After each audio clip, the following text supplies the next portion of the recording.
Remue ménage. Remue ménage.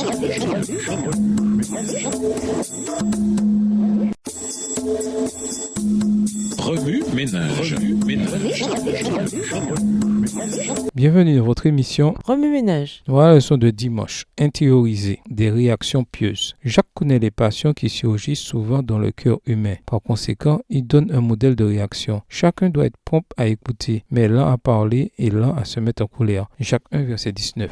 Cette instruction est donnée à chacun, de sorte que personne n'est exempté de son importance. Elle met l'accent sur la compréhension, la patience et le fait de recevoir plutôt que de se défendre, d'être compris ou de s'exprimer avec passion. Pour quelles raisons sous-jacentes les croyants doivent-ils agir ainsi? Un homme en colère n'accomplit pas ce qui est juste aux yeux de Dieu. Verset 20. Même lorsqu'elle est alimentée par les sentiments et les désirs les plus intenses pour établir la situation. La colère naturelle de l'homme ne conduit pas à la forme de réaction qui glorifie Dieu. Les êtres humains font de mauvais jugements, se laissent prendre par des préjugés et vont même trop loin. Il est préférable de se concentrer sur l'écoute, la compréhension et la patience, puis de réagir progressivement. Mais la véritable écoute n'est pas totalement passive. Les enfants de Dieu sont appelés à recevoir sa parole dans leur vie, puis à la mettre en pratique. Ne vous faites pas des illusions sur vous-même en vous contentant d'écouter la parole de Dieu. Mettez-la réellement en pratique. Au verset 22. L'idée d'illusion sur soi-même au sujet du péché, dans la leçon de la semaine précédente, revient maintenant à propos de la déviation de l'application de la parole dans la vie de quelqu'un. Être un auditeur de la parole et ne pas la mettre en pratique revient à recevoir toutes sortes de paradigmes, de vérité et de beauté qui changent la vie et pourtant à les oublier, à ne pas les laisser changer sa vie. À quoi est-ce que ça sert alors? La bénédiction ne découle pas du fait de savoir, mais du fait de vivre ce savoir. Tout comme la vie se compose de jour et de nuit, les bénédictions viennent de ce que l'on vit selon la parole de manière cohérente et toujours plus étendue. Outre leur réaction à leurs propres émotions et leur réaction à la vérité, les croyants sont également appelés à réagir envers le monde d'une façon remplie de piété, au lieu de se mettre à l'écart ou de se recroqueviller à la vue de la souffrance des autres. L'humanité est appelée à visiter ces personnes dans leur détresse. Au lieu de les ignorer, les croyants doivent les rejoindre dans la collectivité. La souffrance n'écarte personne de l'évangile. C'est là où l'évangile est le plus apprécié. Enfin, la dernière réaction que Jacques aborde concerne la méchanceté du monde lui-même. Devant cette méchanceté, les croyants individuellement et collectivement doivent se préserver de toute souillure. Ainsi, dans tout, depuis nos émotions jusqu'aux affres de la souffrance environnante, il nous est possible de réagir selon l'exhortation de Jacques. Accueillez avec humilité la parole que Dieu plante dans votre cœur, car elle a le pouvoir de vous sauver. Verset 21. Remue-ménage. Revenez à votre texte écrit et étudiez le passage. Encerclez les mots, expressions ou idées répétées. Soulignez les mots ou expressions qui sont importants et qui signifient quelque chose pour vous. Reliez par une flèche les mots ou expressions aux autres mots ou expressions associés aux connexes. Mémorisez votre verset préféré tiré de Jacques 1, les versets 19 à 27. Écrivez-le plusieurs fois pour vous le rappeler plus facilement.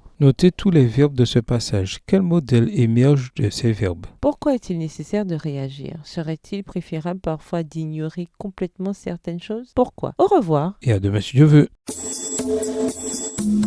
Remue ménage. Remue ménage.